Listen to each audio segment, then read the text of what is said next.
What is up, comic fam? Welcome to the Legion of Comics. It is Tuesday. That means it is part one of the two-part weekly event known as New Comic Book Day, depending on where you live. Today, we're going to be talking about some DC comic releases, kind of BSing and hanging out for a little bit.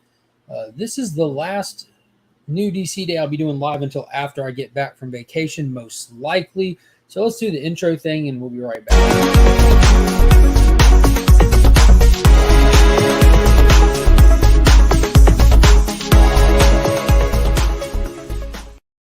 Let's thank the usual people real quick. If you need anything clean to press, hit up our friend Justin over on Instagram. He can take care of you for as little as $10 a book. Use that promo code We Are Legion and take advantage of the special offer he's got running right now. And a big thank you to Big Time Collectibles for sponsoring the channel and the monthly Legion Loot giveaway for the channel members. I just received a giant package from Nelson and the guys over at Big Time Collectibles with all kinds of goodies to give back to the community. And I unboxed it last night. There was tons of stuff in there, and I have a video for it and everything. It's available now for channel members. If you're a channel member with early access, you can go ahead and hit that community tab and see what all is in there and what you have to look forward to. Otherwise, you're going to have to wait till the wide release of it, which I'm not sure when that's going to be, especially with vacation coming. I'm trying to line up all the videos. Tomorrow's video is already done and in the queue.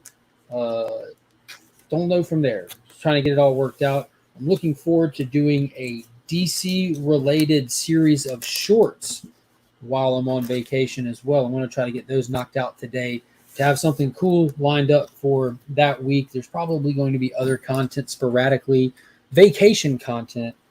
Tuesday of next week, a week from today, I will be heading down. I'm on vacation, but I'll be going down even farther to Jacksonville. We'll be meeting up with Sector 2815 himself in person, and we're going to be hitting it's Coliseum of Comics. We're going to be hitting that. There's a strip mall with shops and antique shops. I scored some cool stuff last year, even at the antique shops. Like the first Damian Wayne as Batman was a good one that I got. But let's get into it. Let's look at some of the stuff that dropped today. It's a really small pool for me this week, really small, but I have been able to read a couple of things.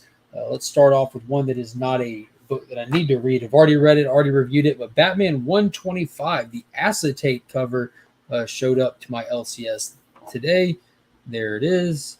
Got that awesome cover. It's made up of all these little bats. There's tons of little bats, and you got Gotham behind them. This is the return of Jorge Jimenez to this title since the Tynan era. This is also the first issue of Chip Zdarsky's run. Ryan, what is happening, my man? What'd it do? First book up, this Batman 125 acetate. It came out last week, with the acetates at the shop this week. Nice. Batman made of bats. Ooh. Made of Batman. Kind of like those Spider-Man web covers. Oh, God. And instantly like that, this cover was ruined. No, those Gleason webhead covers are super cool. They're so cool, they're still making them. Yeah, I really, I think I ended up collecting all of those for a long time, having all of them as they were coming out. Then when they started just turning them into retailer exclusives and not direct edition books, I kind of like, yeah, I'll just get rid of all of them. But my A cover for Spider-Man that I had, and yeah, worked out just fine. Nice. So I know that you were able to read a few books today. Yeah, I read all the good books that DC put out. I think your pull list was bigger than mine for this week. I didn't even realize that all of those books that I saw in that little list you put up in our messages were all DC books even. Just 3 of them. But I read Rogues, the Superman Dark Crisis book, and then Superman Son of Kal-El. Yeah. And there's all 3 of them.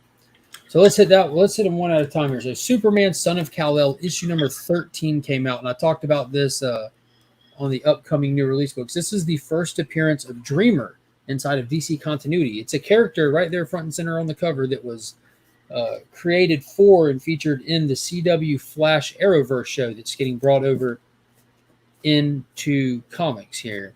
So I'm fairly certain that's because that's the first time she's shown up at all in comics. I don't know if she showed up in like a DC CW type comic, how they do those every now and then, you know? Yeah, I want to say that she appeared in the Earth Prime or whatever they call it. Yeah, the CW run. Yeah, I think she did appear in there already, so she's already made a first appearance in comics. But yeah, this is supposed to be her first in continuity appearance. So, which No, they no spoilers for referenced. this. I was just gonna say they referenced Legion of It's Superheroes, superheroes. Yeah. which I did not read. So is this a well? We can leave it at that. But yeah, like I didn't realize there was more to all of that. I thought this was like the first everything. If you want to leave it at that. So Legion of Yeah. Superheroes was it's the Brian Michael Bendis run that they did. I think it was only 12 issues, but Superboy says that he not Superboy, Superman Jonathan says that he's met someone like her before, not her obviously, but in his time with the Legion of Superheroes. So I think that was kind of a good little touch because it gives more validity to her being here in this book. Yeah. I thought that was smart. Yeah. Really, That's a good way to put it. the issue was fire though. Oh yeah, I like this one a lot better than the last issue. It felt like again like this. All three books I read from DC this week really like raised the stakes across the board for everything in those series. So I do want to say hey to the chat real quick. I don't know why I forgot to do that. Les Crucius popped in here earlier. I set these streams days in advance, and I forget to adjust the time on them. And me and my wife were heading to PetSmart to get turtle stuff because we're getting ready to leave town. So we wanted to reset the turtle room before we're gone for 10 days, so he has it fresh on the front end. And as I'm like, oh crap! 1 minute before the stream was supposed to start, I kicked the time back, which it tends to be how things go these days on Tuesdays. I never hit the stream on the time. Comic Vet, what is going on, brother? Appreciate you throwing them in there. Wheelchair Superhero 87 is in the building. Happy DC Day. We are Legion. Absolutely, my friend. Steve is up in the chat. What is going on, brother? That's because DC is just better. Always has been. I won't argue that they're better. I will argue that they always have been. These companies wane and flow. I can say they're always my favorite, though. Definitely always my favorite. I think Marvel won the 60s. There's just really no arguing about that, in my opinion. But that's about it. Marvel created all their characters in the 60s, and DC was like, we got to do something new. Enter the 70s and Jack Kirby at DC. Dale's a suspense. What is going on, my friend? I appreciate you making that post on Instagram today, sharing out the stuff, listening while I paint. Well, let me know if you want to hop on, Steve, and take a break from painting and chit chat with us a little bit because we're not going to stay long. It is Tuesday. We're just going to hit it and hang out for a few. The kids are on the way back home. So, yeah, if you want to grab you something to drink, take a seat for a minute, and hop on with us, feel free to, my friend. I'll shoot you the link. So, Dreamer, first appearing. Man, so you already assume there's probably a dream sequence. Wow. Yeah. At first I legitimately thought that there was a printing error and there was pages of Dark Crisis next issue inside this. Like, wait a minute. Is this an error? And I was getting excited. I'm like, oh, no, this is going way too far. Yeah. Oh my God. Yeah, I was impressed with how they tied it all together. It because I thought the same. I was like, "Whoa, this is an odd page turn," Yeah, but yeah, it was definitely an interesting play. So I'm excited to see what all that means. that was super cool. I was impressed with this one for sure.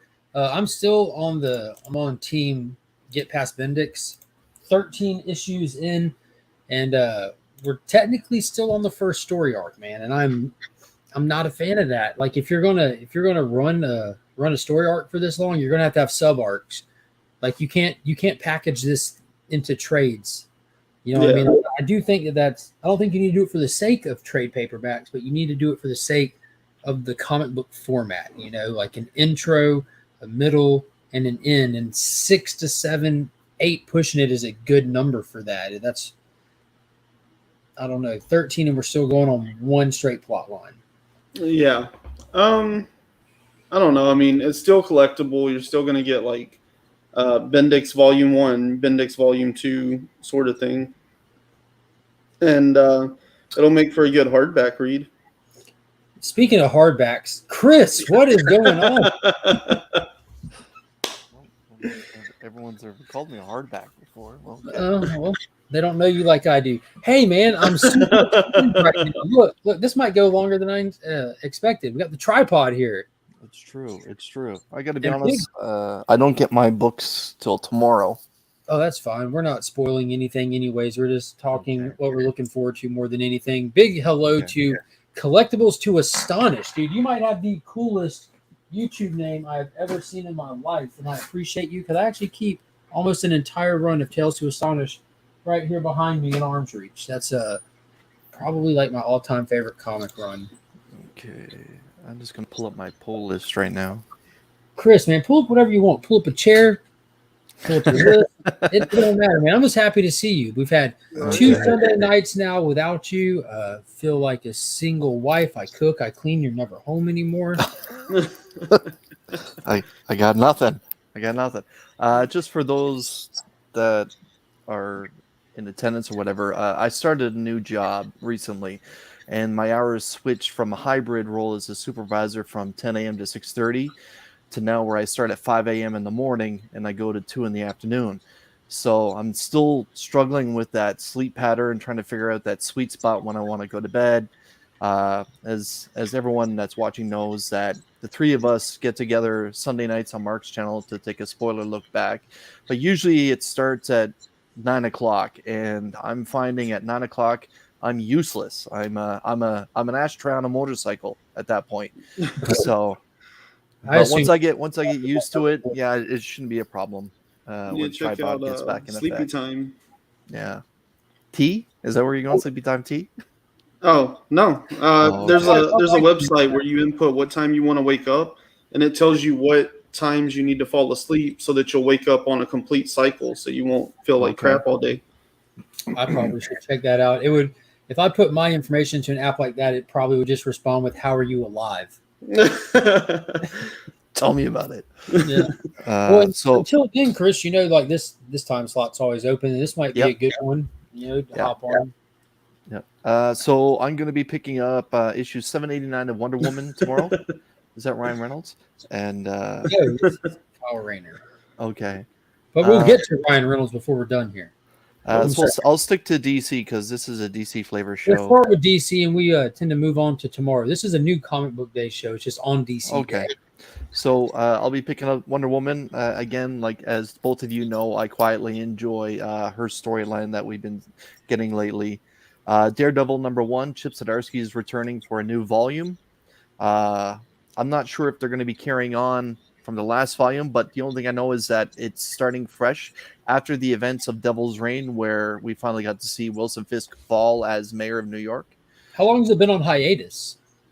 Basically for the entire run of Devil's Reign. So what's that, 5 months or whatever? Okay, wow, yeah. Yeah. They just tied every other title to that. Not Superman Son of Kal-El. Worth picking up, guys, or absolutely. Oh yeah, we just got done touching on that one. It was a strong issue. Yeah. Great introduction to Dreamer. If you felt like if you felt like me, where the last one kind of felt like it was a bit of a dip in like entertainment value, I guess. Like this one sort of felt like, well, yeah, but this one felt like kind of the beginning of an arc, really, but without actually like resetting itself.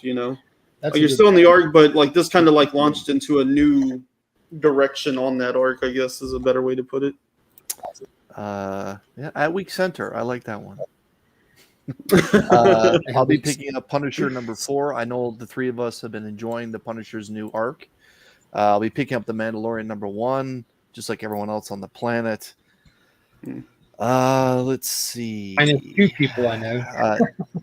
Eve of Judgment. I'll be picking that up. I'm looking forward to that Marvel crossover that's going to be happening. Mark's recommendation for 2 cool guys this week was Dark Crisis, Worlds Without Justice League, Superman #1. I'll be picking that up. Surprise. Kill Surprise. Yep. Rogues #3 is dropping this week. Did that come out this week? This one. Yeah. This was a good one too, man. Like I was thinking last week, I was like, man, what happened to Rogues? Did that book die? And then I looked and I was like, oh no, it comes out next week. Okay. And then like reading it this week, I was like, oh man, this was worth the wait.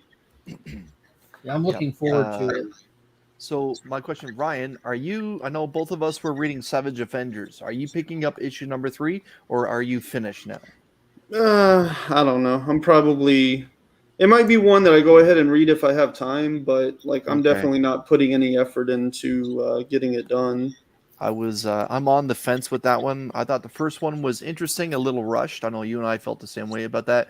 And issue number 2 took a bigger dip than what we hoped for. It was much more like issue number 1. Instead of having focusing on a certain faction of the superheroes that were broken away, they quickly covered everything, and it was just a quick cascade of everything. Where I thought that there wasn't that much. The first one, plot. I thought the first one, action. the first one was fine with the caveat that like they have to put all these characters together to make it into a team. So I'm like, okay, cool, like that works. But then whenever the second book is basically the same thing in a different place, and the same team members, like we're just gonna put the team back together for the second issue, I was like, okay, this isn't interesting. So I'm officially giving up on A Town Called Terror. I thought the third issue just jumped the shark way too much for my liking, and I think that's about it. I will not be picking up from. that was the Steve Niles storyline. Basically, a vampire that's kind of put his old body back together, like Frankenstein did, and his son had abandoned him and started going off and leading his own life. But then his henchmen broke into his son's family home and ripped him out of bed while he was in bed with his wife, and then had the police cover it all up by saying actually nothing ever happened. And it great potential, but jumped the shark with the last issue for me. And I think that's about it. I may take a look at my LCS has Wonder Woman Evolution number 8. Maybe I'll pick that up. If not, I'm not going to lose any sleep over it. Did you get the other 7 yet?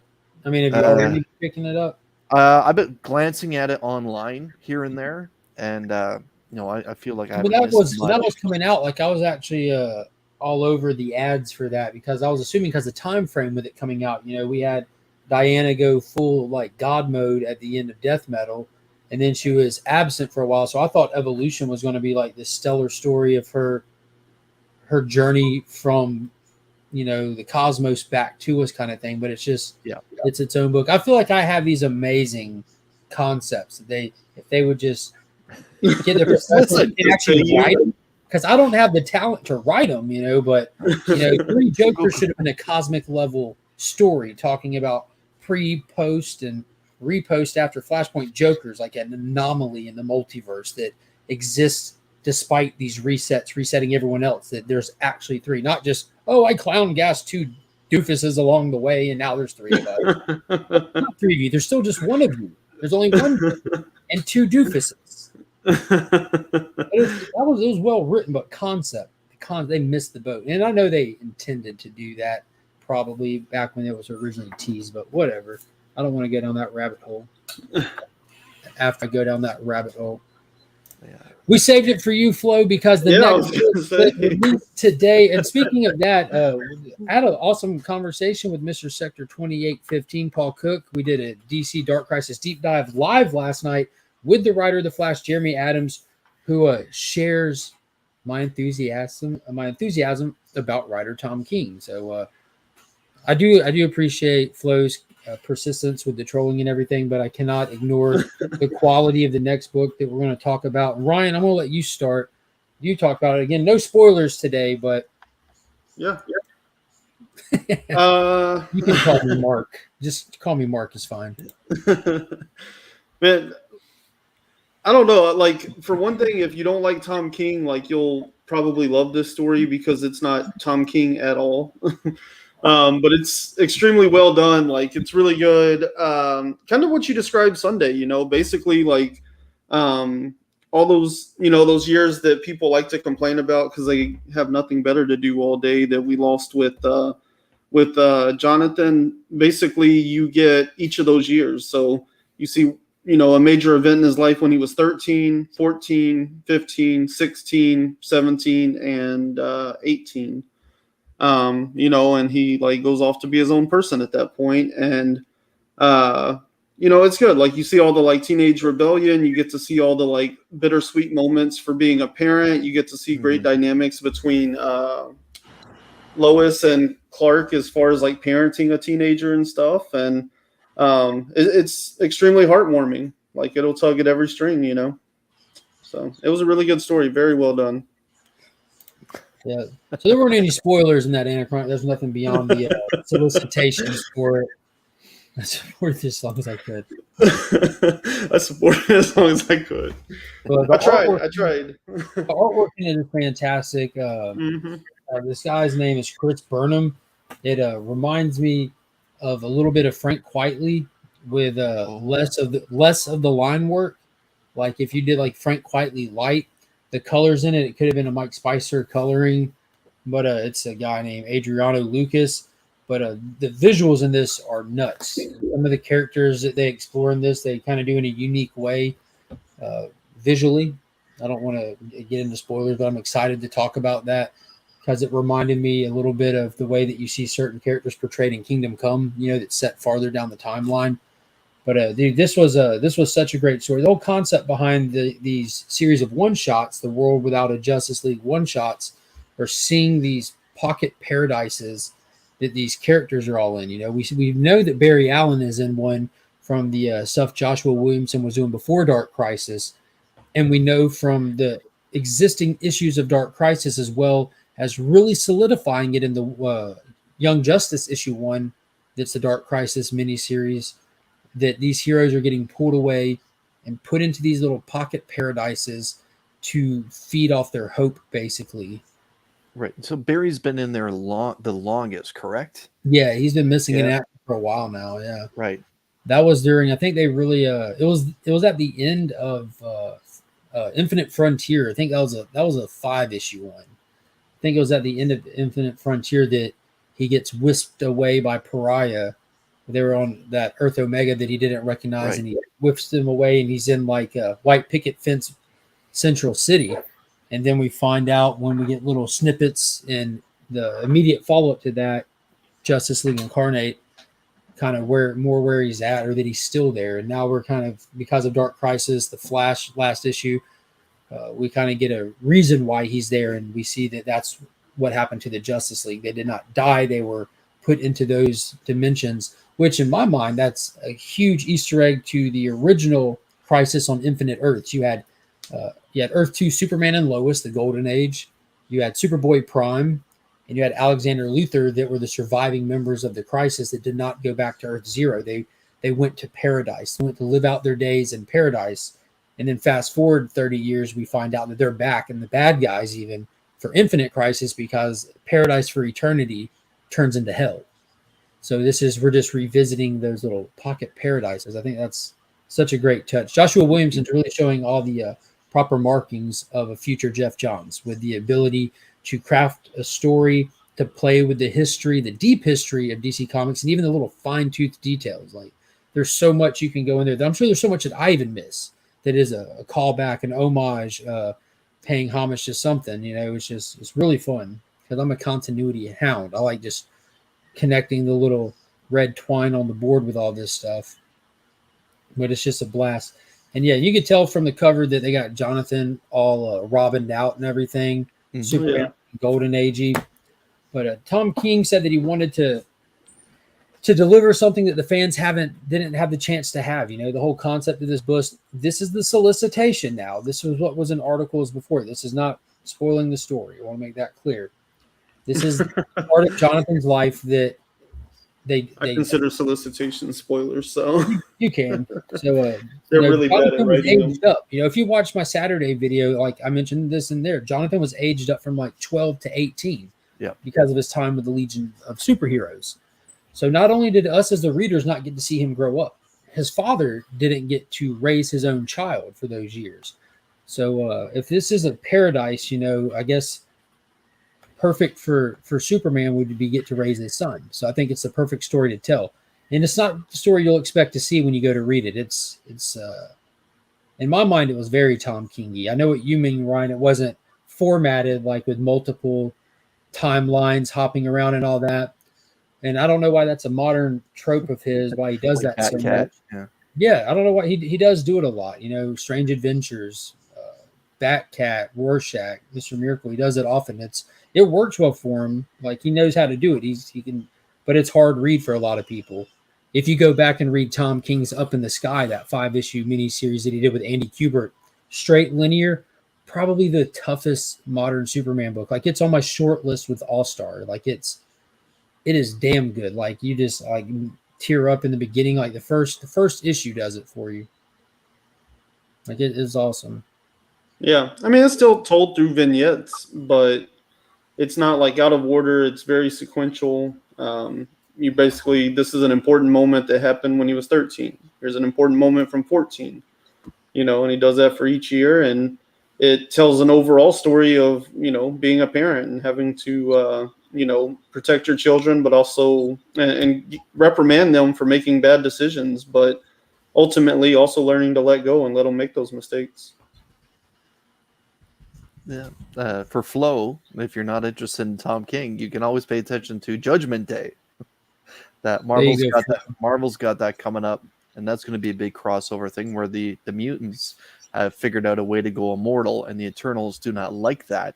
So the Avengers are going to have to step in the middle to prevent a war from happening. But I'm going to attempt to read it. I'm going to give it a go. The Free Comic Book Day short story that came out was pretty good, but most of the stuff that comes out for Free Comic Book Day is pretty good. But then we have the We Live. Yeah, that's the first taste, which is like a whole new level. But yeah, that's how they get you.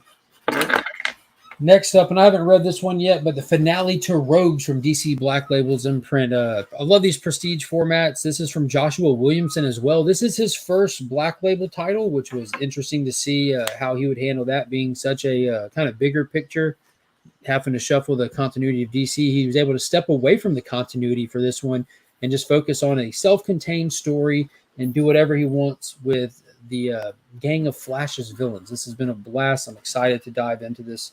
The characterizations are still there, though. Like that's the beauty of it, is like it's not tied into continuity, but like it's still those characters, and he nails every one of them, especially in this issue. Yeah, and the violence is something else. But I gotta say, like the thing that blew me away by this is like, especially when the three of us get together, we talk Rogues Gallery. It's usually the two franchises that we talk about. Nowhere do we ever say, "Oh, guys, what about the Flash's Rogue Gallery?" Oh my God, it's a wonderful storyline. Like like let's just get together and pull off one more big heist, and of course, everything that could go wrong goes upside down, and now we're dealing with the fallout. And yeah, it's good storytelling. By standard of the third issue, everything went right in the first two issues. Like, yeah, this is the one where everything hits the fan. Like it is wild. Nothing's going right for him, so I'm excited to see how bad this is going to get. Oh man, it is. It's a dark. It's comedy. a ride. It's a dark comedy, in my opinion. Yeah. This issue was great, though. I was really excited for it. I enjoyed the first two issues. I was happily anticipating this issue, and then reading it, I was just like, holy crap. Like, this might be one of the books of the year. Like, this single issue, Not that the series isn't deserving, but this single issue is, like, above and beyond what's been happening. That's a bold statement, good sir. Bold. Oh, yeah.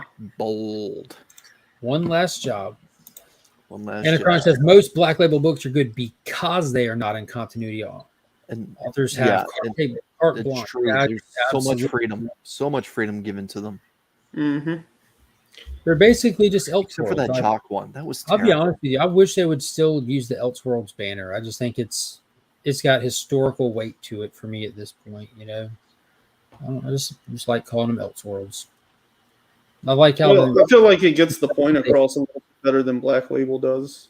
Yeah, because Black Label, I think it has the assumption mature. To me, Black Label means like premium, higher quality, which they do deliver on as far as like the actual books themselves and stuff. But Elseworlds is really a banner that tells you immediately that this is something that's taking place outside of continuity, whereas the Black Label doesn't necessarily do that unless you already know that, To me, Black Label just represents mature readers only. That's what I think too. It's just a whole new level of what Vertigo it was, just without the sci-fi aspect of it. I wish Marvel. I get what Marvel Ryan's saying like too. it. Like that completely makes sense. But as someone who doesn't drink, at like it took you saying that to me to think about that. Like what? That's actually a liquor, Black Label. Like what is that? Like Johnny Walker Black Label. Yeah, it's just their version of top shelf stuff. Yeah. But I didn't think about that. That's definitely one way of looking at it because that is something that they were talking about back when they were soliciting these. That they're going to get in the premium artists and the premium writers to really work on these. And like you said, they do deliver on that for certain, for the most part. I mean, Tim Seeley did do one, so I guess that's out there. There's some real good ones. trash. Lonely City comes to mind. The Catwoman 3-parter by Cliff Jang. I thought that was terrific. Swamp Thing Green Hell. That's don't bring up that. but yeah, the Jock one was terrible. One Dark Night. That was Black Label. Check out my interview with Aquaman Andromeda artist Christian Ward, and there's the link that you cannot click on because I don't think Flo is a moderator. It looks clickable to me. He has a wrench. He has a wrench. Okay. Yeah, I think it just doesn't show on the comment. Yeah. I started opening my phone to pull it up to mod him, but I don't know why I gave that jackass a wrench as much as he talks trash about Tom Keaton. Well, you saw what he said about Marvel events. I didn't. I really didn't. Oh, we got another. You know what I like less than TK? Marvel event. So at least there's a hierarchy to his hate, you know? Yeah. Well, I know. Like, I don't want to pull the cat out the bag. There ain't too many people watching, but he likes to troll about Tom King. He's jaded from Rorschach, which is undeniably probably his weakest body of work that he's ever done. So we got the whole gang back together here because we got none other than the sleeveless bastard himself, the man from the wrong side of the train tracks, the blue KC hat wearing mofo, Steve from Burke Family 54. What up, man? How's it going? What's up, brother? Just got done painting, man. It is hot here. There you go. Look, I did it. I got y'all back together. Oh, Ryan. Hey, I saw him in person. It was a good time hanging out in Texas. It was beautiful there. For those that don't know, Steve actually got to chest bump Ryan in real life recently. Yeah. And Ryan was rocking white pants. I told him, I was like, dang, he was dressed up just to see me. Look like he was straight out of a tampon commercial. Dress for success, man. Right? Oh, yeah. That was I actually picked up Andromeda issue 1 while we were there. So. Oh, dude, that's so good. So good. Yeah. And if y'all want to know what the actual creator, the writer, has to say about it, go check out the Bada Boom podcast.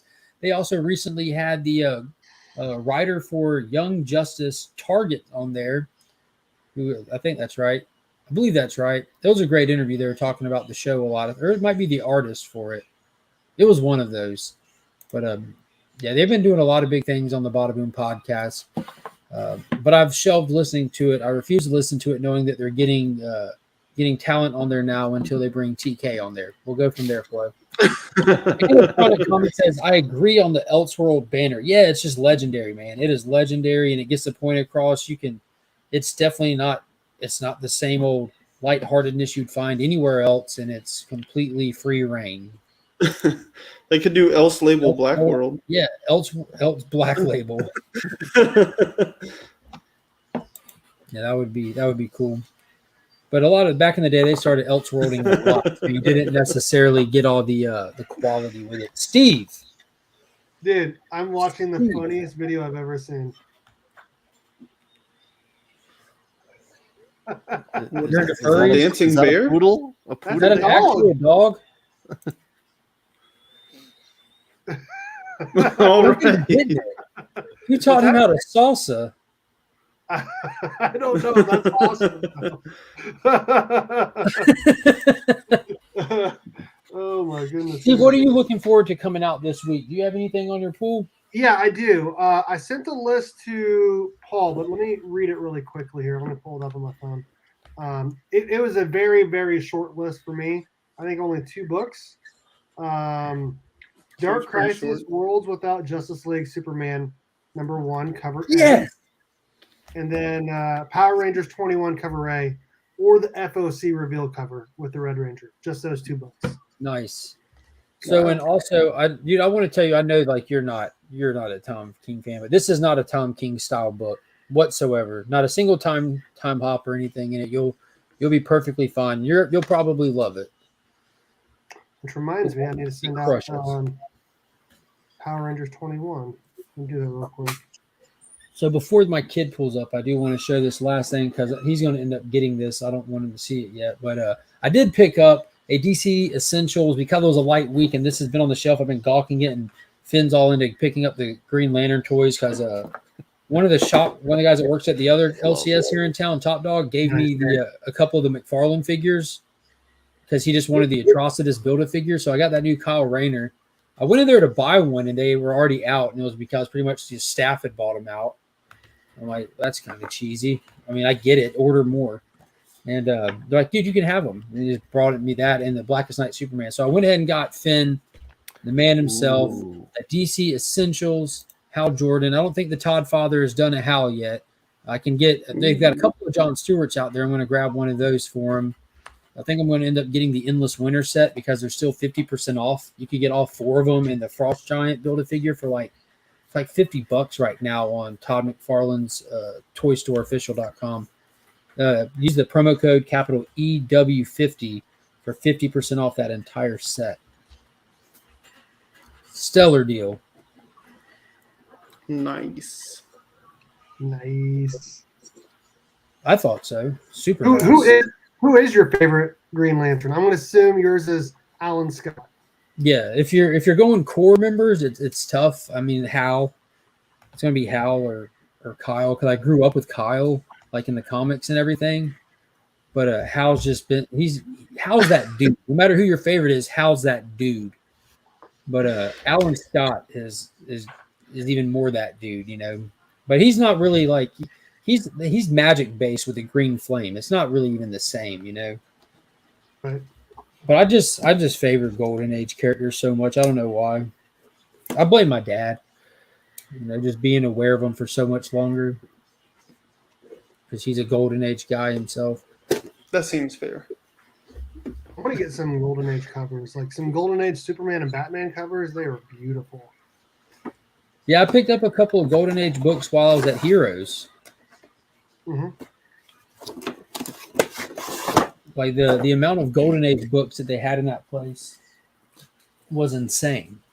There were just as many Golden Age books as there were Silver Age books, and I grew up loving Captain Marvel. Like I grew up kind of having a little bit of rebellious feel towards Superman that he was just too good, too pure. And Kingdom Come, just watching Captain Marvel beat the tar heel out of Superman, like that just made my day. And so I saw that and I just lost it. I'm like, dude, that is insane. Before Captain Marvel Jr. had his own comic, he was in Master Comics. And it wouldn't even felt right to get that without getting one with Captain Marvel himself on it. So straight up Wiz Comics haggled him down. Appearance of the Golden Arrow, not to be confused with the Golden Shower.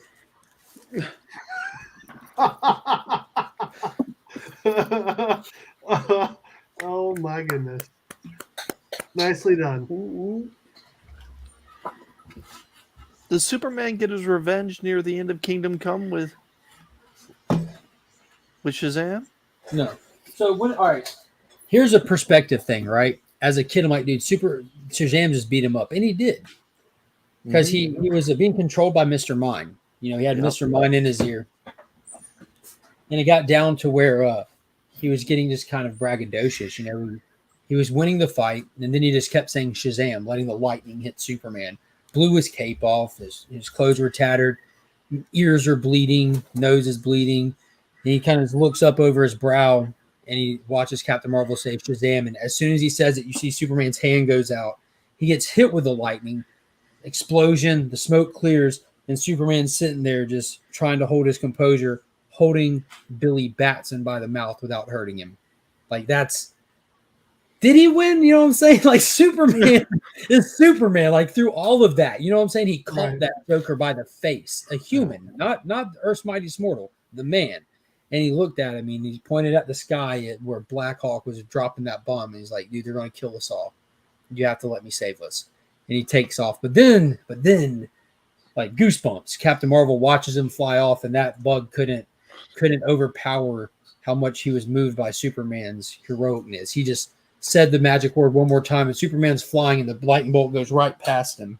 And then Captain Marvel comes up. He's got more strength left in him than Superman did at the time. Grabs him by the ankle, throws Superman down, takes off, grabs the bomb, and just starts screaming Shazam as fast as he can, and just set it off before it got to him, sacrificing himself to save Superman. I'm like, greatest comic ever written. Greatest comic ever written. Steve teared up. Yeah. Easily my favorite comic book ever. That's awesome. Yeah, I highly recommend anybody who's never read it to read it as soon as you can. I reread Batman Year One the other day, and it was still exceptional. Yeah, it's always good, isn't it? That's one of those ones that gets better too, because you kind of appreciate like the more subtleness to it. It's not action packed from start to finish. It's a very Jim Gordon focused book. It's just it's good. Is that Frank Miller? Mm-hmm. Yeah, that's Frank Miller's first Batman outing. Well, I thought it was written after Dark Knight. We're going way back.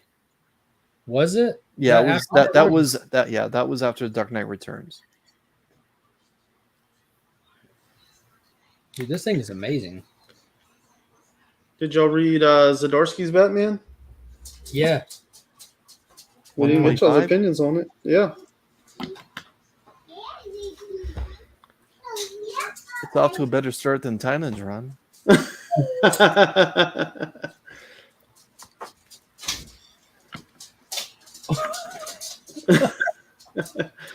I liked it. I thought it was good. I thought it had like all the like perfect highs and lows to it. Didn't care that much for the backup story. Thought it kind of did Catwoman in a less than stellar way, but the main story was really good. Really good. Plenty of turns in there. So I did not see it going this direction. I think it hit the right tone for Batman as well. And I don't think we were missing that tone for Ryan. This was for you, your return to Batman from the Tynan era, right? Mm-hmm. So like Batman 106. Yeah. Oh God. Yeah. I still remember my last issue. Yeah. Never forget your first or your last. So for me, like dude, when Williamson jumped in, that's when it was returned to Batman. I was telling Ryan that first issue Williamson did, you had literal fireworks inside the pages of the comics. The city was celebrating the end of this fear state, but it was really, we're all celebrating the end of Tynan's era. You had the blimps in the sky above Gotham that you had from the animated series.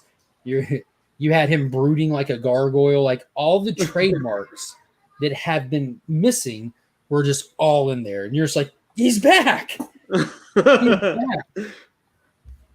Yeah. This is quite the team that got together. Zdarsky and with Jorge Jimenez. Mm-hmm. I really did.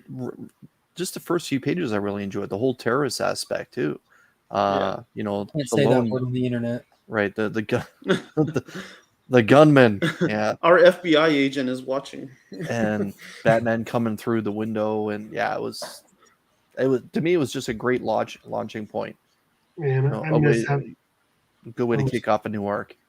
I miss having a local comic shop because I just got to wait to read some of these books until they come in the mail from Paul whenever I order at the end of the month. And I wish I could have read that already. I'm going to tell you a secret, Steve. I read most of my books digitally before I go buy the physical copy up. Like I still, you know, I read digitally the books I'm still planning on.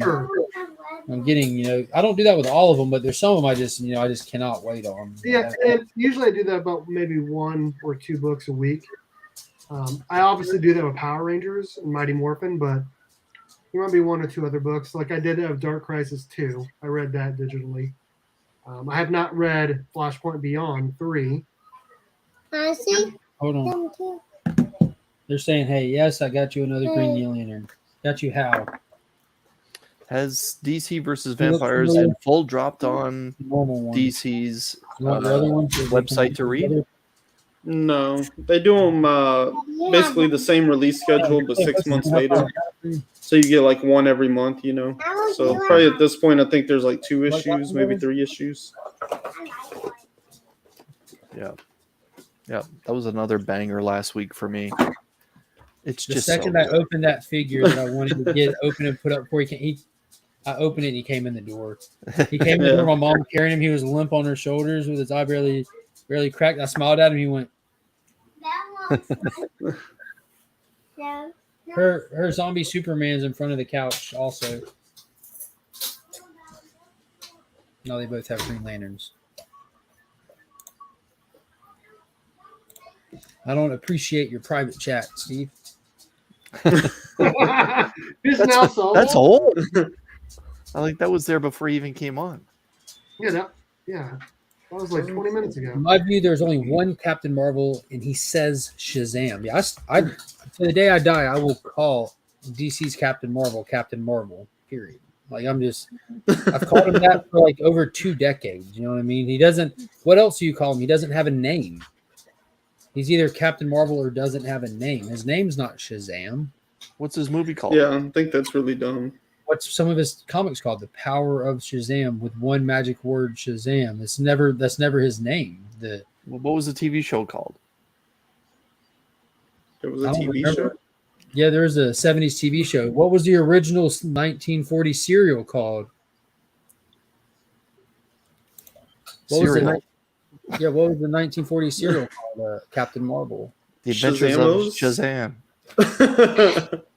Yeah. I think for a big reason why they didn't want to put Marvel in the title of their book, so they just played with it.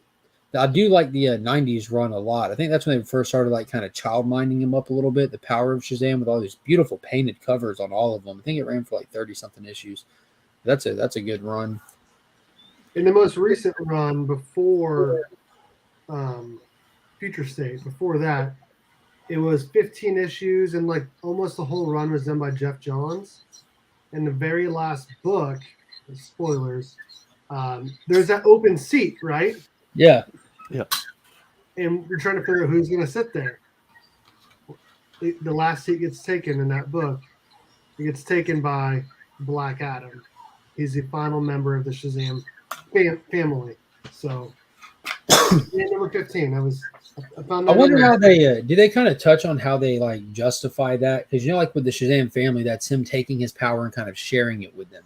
Yes. Black Adam is not an extension of the Champion. He's a complete separate one that was like the original way that it was done. Like he was like a guy that they accepted the power, said the magic word, and never said it again. And even like in the story, if you were to say it and turn back to a human, he just instantly turns to dust because he's thousands of years old. Yeah. Right. Now they've completely kind of switched that up. It's like you don't age with the ability or something. I don't know. Because even in what was it, the 52 week run of 52 or the weekly, I think it was, or countdown, one of the two, where you get like the whole story where he has Isis or Isis, which you can't say that on the internet either, but he has the goddess Isis, and he creates the Black Adam family. You know, she had the crippled brother and everything that he gave the power to, and you had the 4 Riders of the Apocalypse sneak in. They had their alligator instead of the tiger, Thawny or whatever.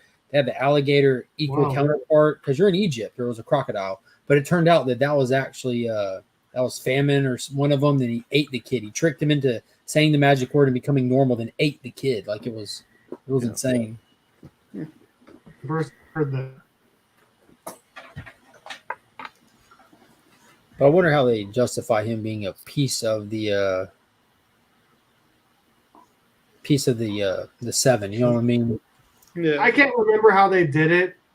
They worked together though to get rid of, because originally the 7th member was going to be Billy Batson's dad, and it turns out that it was just like being mind controlled, and so once he and Black Adam worked together to stop him, then they, at the very end of the issue, that's when they were like, well, there's one other seat here if you'd like to join the Shazam family, and he did. So it's been about So 2 it's more of years an since I read it. offer than so it's more of an offer than a natural seat for him. Sure. I mean, he did. It showed him sitting in it. Yeah, but you know what I mean. It wasn't like this, hey, here's your Sure. chair. It was more like, hey, you don't have to fight us. Just pull up a seat. Yeah, right? I'm pretty sure it was an offer. I'd have to look Yeah. at it. Maybe I'll do that after the show, and I'll send you a picture. How excited are you for this new Shazam Black Adam run, the 12-issue Black Adam series? Are you picking that up? Probably not. I'm trying not to spend too much on new books, though. I'm thinking about telling Paul to throw in 4 Firepower books for me, 19 through 22. It's not on your pool already? It's not. No, I stopped after 18. Oh, wow. Hung in there. Between you and Taylor Winder, I think y'all are the only 2 people I know that were still keeping up with it. Oh, wait, Chris, you read it, don't you? I sure do. Oh, you quietly reading books over there. Is it good still? Yeah, to me, it's just brainless fun. Like it's a 5-minute book, right? Like, let's just be honest. But it's so it would translate to an animated TV show so good, in my opinion. But I just don't know how much story there is. Like, it's just every issue. Okay, we got a different challenger, and all right, then here we go. But yeah, it's just brainless fun. So I mean, I enjoyed a lot of what it was, but issue number 12 just really turned me off to the whole thing. They're like, oh, we've been building up to all of this, and then some guy's just going to give a speech, and we're just not going to do anything cool. Yeah. Like, that should have been an all-out fight, and the fact that it wasn't should have been disappointing to more people.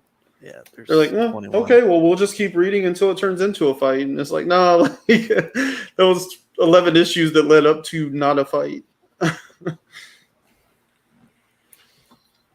Did you read Aftershocks? There's something wrong with Patrick Todd? No, I didn't. Was that last week's? Mm-hmm. You talked about it Sunday. I did not. Ed Brisson. What else does he do? He did Beyond the Breach. Beyond the Breach. Okay, yeah, that's And why. some Which of I the hope we get Sinister more of War. that. I really like that book. Yeah. There is a second volume for that coming. And he did some of the Sinister War. That was all right. And but yeah, Beyond the Breach is probably his biggest stuff in the last 12 months. Yeah, Beyond the Breach was fire. I'll tell you what was fire. The ending was Villains exclusive cover for #1 with something Owl, Rudy Owl. Rudy Owl did the cover for him.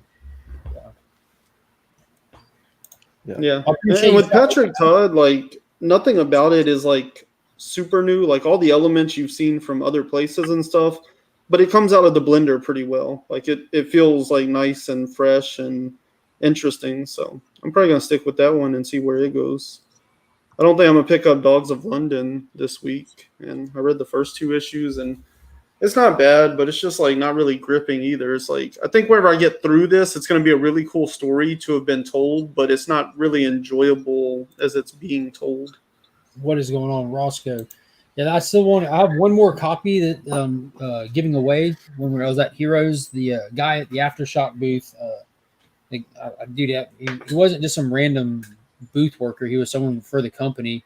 Was thanking that us. Cover is fire. Yeah, he was thanking us for pushing We Live So Hard and having the Miranda brothers on and all that. And gave me a stack of free books. He gave me a handful of Calculated Man #1s. A few of them were the A cover. And I remember from when we talked about that when it came out, I wasn't one that was on my radar. And then I went and looked at it after y'all talked about it. It was like already a $20 book, and it had gotten an option before issue 1 came out and stuff. And then he gave me a couple of those Dogs of London books as well. I gave one away this past Sunday, so I want to read the other one before I give it away. Oh, okay. When is sorry, right? When's the Miles giveaway? August, right? Okay. Yeah, it's coming fast, and I actually have a video talking about that coming up. Y'all have already watched it. I think it's available for channel members. You might have watched it. I posted it early this morning, I think, for channel members. Nelson over at Big Time Collectibles sent me a giant stack of books, like 22 exclusives. Yep, I watched it. Yeah, to give away, and I also kind of touch on reminding people when the Miles giveaway is, because the regular scheduled member giveaway stuff will happen after we're done with this Miles event. Okay. Did you get a lot of like new signups? I know you did. I just didn't, like, did it double your membership or? It didn't double it, but I think in that month, probably around 15 new members in that month that hopped on to give it a shot. Like Shares? people, yeah. Okay. I'm right at 80 channel members, and I was right at 70 before. And something like it goes up and down. Like there'll be a lot of people that aren't on an automatic renewal, that you'll go and you'll see like where you have a new member and you'll look and it's somebody that's literally been there every month, that at the beginning of the month or at the renewal cycle, they just get kicked to the top. If you're on auto renewal, you don't get kicked to the top again. It just stays. Yeah. Mm-hmm. And even the people that manually renew, it doesn't start their timer over either. I guess if they renew in a certain time span, because like you have the loyalty badges by your name that are based on how long you've been a member, and they'll be like blah blah blah rejoined 0 days ago, member for this long, and it'll say like 9 months or something. Yeah, that's pretty interesting. So that would be kind of crappy if someone just had a little hiccup. And like myself, I've been a member of Steve's channel for almost or past 2 years now, right? Almost Do I have the green 2 years. tank top? You keep saying that. I can look. Hold on. So it would be torture if I've been a member of his going on 2 years just to get my green tank top. It's my favorite color. You have to be a member for 2 years to get that final green tank top. And they just extended it now. Now you can add more loyalty badges for even longer. But I want my green tank top. 21 months ago. Yeah. So it would suck if I was right about to get that green tank top and I changed bank cards or something and didn't. Or even worse, you could be a victim of cancel culture and PayPal could be like, oh, we're not doing business with you no more. And then all your stuff gets dropped. No, they still won't give me a reason. I called them last week to see what the deal was, and they're like, yeah, so like we're looking at things, and we at PayPal Frontline cannot get any other information about. And I'm like, why y'all change tones? I don't understand. Like, what is the big secret? That's crazy. Woke. You are the only person that's been a family tier member of mine the entire time without having to change your card. There are a few others that I've been for 21 months as well, my card. But they got kicked to the top. Remember, I changed my banking information in January, and it even slowed down my press CGC submission because I forgot to change it with CGC. I did not forget to change it with YouTube because, like, I don't know. I'm on YouTube a lot. That was one of the first things that I updated was information in there. But I forgot to do it with CGC, and I had books sitting there. Like I sent stuff in for the press signing, and they were received like the very next day, scheduled for grading the day after that, and then they went into this weird label where it says it said something and something together, and I'd never seen those two together. I'm like, why is it saying it together like that? There's normally one thing then the other, and it sat there like that for a while. And I see like other people getting their books back that didn't even get received before mine were even ready. Like, what's going on here? So I'm like, oh my God, they can't get the payment because you get these weird emails from CGC, these invoices that you can't make sense of. Like, do I owe money or does it say paid? That sounds like my water bill. This due, this paid, this credited, and nothing never just says due and an amount. It doesn't have that on their invoices. I'm like, what? So I just thought it was just another invoice. Like, okay, they charged me today, but then without even understanding if I owed money or not, I just called them like, hey, did that get paid? Or like, no, you have a balance of. I'm like, all right, cool. Well, here's the new information. And they updated it. Their customer service was great. It took it a little while to get done. I even emailed them again saying, hey, will y'all charge me already and send me my books? I'm about to move. And they didn't get back to me on that quick enough. So I changed my address in CGC. And then at the bottom, after changing it, you get to the bottom, it says, any books already submitted, this will not affect. You would have to call. I'm like, oh my God. So I call them and I tell them like, dude, I'm moving. They're like, oh, okay, we'll get it changed for you. I'm like, thank you. That afternoon, they shipped my books out to my old address. That afternoon. There's not. You take the box. 2 months ago, I had to call the city of Houston Water because they sent me a bill and like it did not make any sense. I was like looking at the numbers. I'm like, what is this math system they're under? Like, this makes no sense. Finally, once I got to the bottom of it, apparently I got some credits for something because there was like a leak farther down the line or something, and so they had to like do some adjustments and stuff. But when they do your bill, like it's literally just numbers, like 540, 720, just like down, but it doesn't say plus or minus next to any of them. So apparently I had like 3 different credits on there and then like 5 different charges and stuff. And so like wherever they do it and they're like adding and subtracting, I'm like, no, that number you're coming up with doesn't make any sense to me because whenever I add it all together, it's this. Oh, well, you're not supposed to add all of them. Some of those are credits. I'm like, why aren't they listed as credits? This makes no sense. So He's a good guy. It's like our planet Earth came alive and was a who good knew a whole major city could just be bad at math? Yes, sir. Why? Houston is too big. He's a big guy. He protects the Earth. That's true. Cone fell down. I saw They need to that. cut off the side I live on and then let the rest of it just be its own thing. I do. Somebody did. Did you put him back on? I did not. Maybe he felt like climbed up there. Maybe he climbed up there. And mommy, I mean I'm daddy. definitely not your mommy. Maybe he just climbed up there by himself. Maybe he did.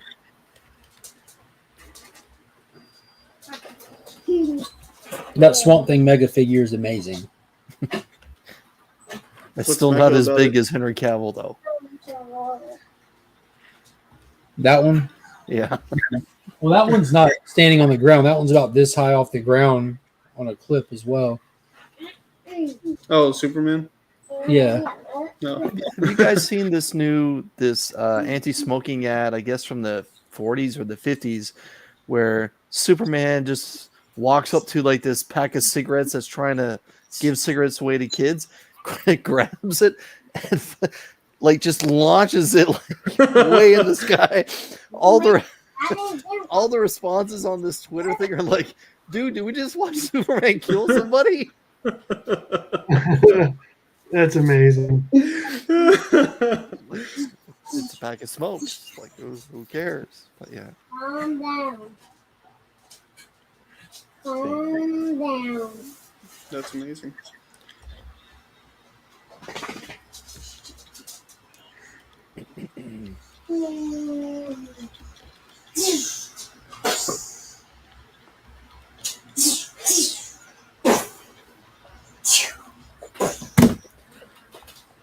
So what do you have that's coming out tomorrow? Non-DC books. I think I've got a couple. I've got let's see, The Punisher's dropping, which I'm really pumped about. I've been loving that. I'm glad you got caught up on that, Ryan. Steve, try that one out. Hit up a digital copy of that one. Just read that first issue. Probably get you hooked. Punisher Yeah. is one of my favorite Marvel characters for sure. Yeah, you'd appreciate this series. Like, there's some toxic channels out there trying to they're just desecrating America and the character. We're like, dude, you're psychos. Like, y'all are just straight crazy on this one. I Y'all haven't read it that. No. Yeah, y'all are, Speaking he's wearing a Captain America shirt as a kid, and he kills someone. Like, bro, like, do you not get it? Like, he looks up to Captain America as a hero, and his system failed him, and he waxed revenge himself. He's not a hero. He's a literal vigilante. But yeah, that's one I'm looking forward to. The art in it, stellar. Mm-hmm. I'm looking forward to that. Star Wars #4 will be out this week, so Which it's one? supposed to be. It got pushed before. You said Star Wars. Star Word. Yeah, Not familiar. that's that heavy metal book I've been reading. Oh. Or Orlando, Steve Orlando. Fantastic artwork in that. Like, it's top notch stuff. What is up, Aggressively Relaxing? I'm going to be doing a full review video on his self-published independent comic on vacuum cleaners. Nice. I'm looking forward to that. Dude, that when I opened that book, I about died. It was so funny, just right from the start. Let's see. Another one that's dropping this week that I'm definitely looking forward to. Steve mentioned it, but we have a Power Rangers book dropping. That last issue was really, really well done, put together. It wasn't like big events happened. It was just a clean issue. I don't expect that again, but it really set a standard. Like, come on, Ryan, we see what you can do. But we're building up to that epic issue number 100. I still don't know what they're really going to try to do with this. They've introduced this new, what's it called? The Dark Ranger? Death Ranger. They're teasing this. The Rangers collect all the villains in vases and keep them inside of a vault. Their essence in there. That's how they imprison them. And Andros is now in the main title. And Andros is being spoke to by this entity in one of these vases. And it's definitely the Death Ranger that's in there for sure. 100%. 100%. Yeah. So I'm assuming that they're building up that'll be our issue number 100 climactic arc. We'll be dealing with the Death Ranger here. Which is kind of ironic because we're dealing with death inside of the Rangers' lives right now. They are. Death of a family member, death of friendships, just kind of having to leave the past behind in many aspects of their lives. It's kind of a cool time to be reading the Rangers. As a longtime fan, I'm seeing actual dynamic shift, like with this last issue, watching Kimberly and Trini interacting for the first time in a long time, and how they know each other, not familiar with each other anymore. Trini and her go shopping, and Kim suggests an outfit, and she tries on. It's like, I don't think so. And she puts on something else, and Kim's like, is this really you? And she's like, yeah, this is me. My time away and in space has kind of taught me that, that there's more, it's just, I'm like, this is kind of cool. We're seeing these characters evolve. I think that's really important for the series to stay fresh. They do have to evolve and find a way to not lose that essence of what they are. Image Comics is dropping Above Snakes. I have no clue what it's about, but it's Sean Lewis and Hayden Sherman, so I'm gonna check that out. And honestly, I kind of expect to fall in love with it. So what do you want to do? We'll see what turns out of it, but I don't know. That's more than I really need to know. I'm excited for it. Do you know when Liam's book is coming? That's through Image, right?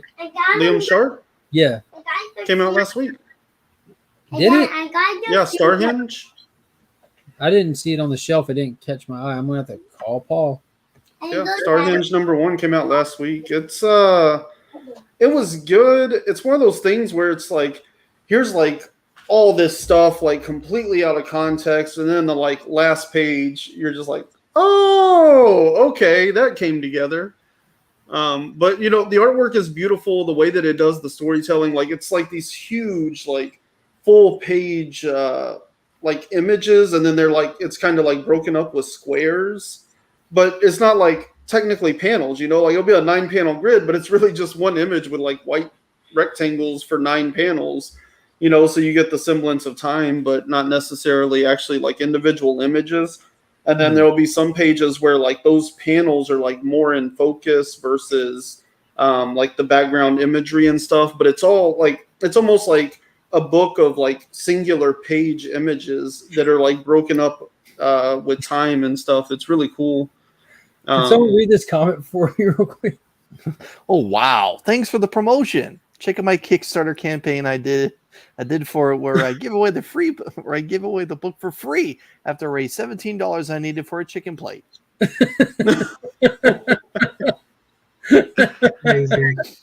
Amazing. That is perfect. Oh my God. He was hungry. Yeah. That's how you make money. Yeah, right? That's how you feed. That's how you get the things you want in life. Create something, and then you eat. Well, I wouldn't expect too much less from Liam Sharp, especially after like reading the what he did with the Grant Morrison on Green Lantern. I'm wanting it for the art. Like that, he's an artist first, and we all know, especially from reading that atrocious Batman Lights Out or Batman Blackout or whatever. One Dark Night. One Dark Night. It was One Dark. Oh my Night. gosh! By Jock. Yeah, it was terrible. That was the worst book I've ever And he's a read. cover artist, like, and it shows. Like, not only is he not a writer, he's not an interior artist. There were some cool panels in there, but overall, it wasn't like some kind of like, oh, the artist Jacques is doing something. But that's how it is with Liam Sharp. Like when this guy moves over to interiors, like this is about to be nuts. You're about to get, you're about to get 32 pages worth of covers on the inside of this. Well, I mean, in all fairness, like Starhenge is more in the realm of like Prometheus or Raised by Wolves, or what's another? So it's super sci-fi. Like I'm completely. Oh yeah, dude, that's right up my alley. Stanley Kubrick. What's that movie called? 2001: A Space Odyssey. Yeah, like I mean, you're seeing like this swath of time. I mean, it nice. I don't know that it necessarily. Yeah, I think it starts like in the stars with like this civilization of like humans and like 2112 or something. Like we've colonized Mars and all this stuff, you know, and then it literally ends with like gods speaking to each other, and the woman's like, you have to like become like this other thing, and like trying not to spoil it, but basically becomes a drop of life on planet Earth. And you see like primitive humans like hunting boars and stuff through the woods at some point. Like it's like covering everything and making sense out of like something like a mythological character we know from so many other stories, including a character that appears in DC Comics. So it like ties all back to that. Like it dude, it's huge. Like the concept is massive, and you're just kind of like, what is all this? But then like right at the end, I'm telling you, like that last panel, you're just like, boom, like the whole book just like comes together. And you're like, ah. So it's not like on Jock level of like, this is just bad storytelling. It's literally supposed to be like this visual experience that makes sense at a certain moment. And it does exactly that.